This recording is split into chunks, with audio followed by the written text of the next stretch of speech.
For love.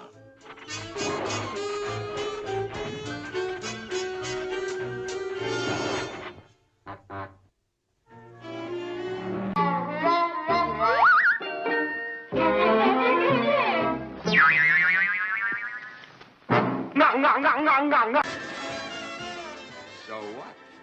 Take a look in the kitchen. Cuando se quiere de veras, como te quiero yo a ti, es imposible mi...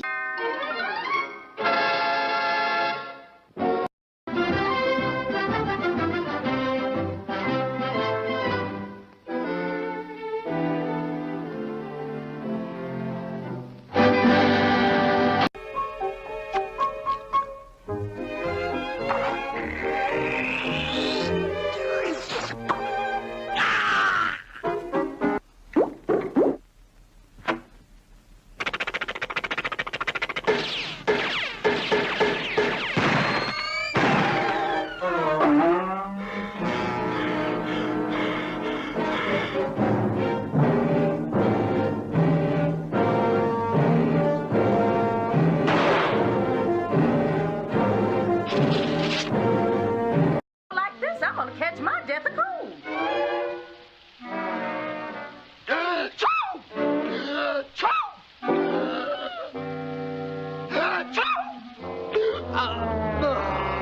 My Thomas, are you catching a cold?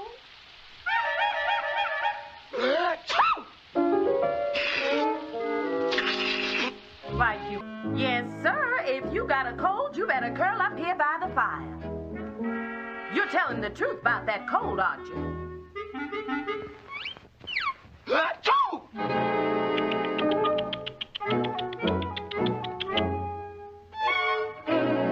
If I thought you weren't telling the truth, I'd wash your mouth out with soap.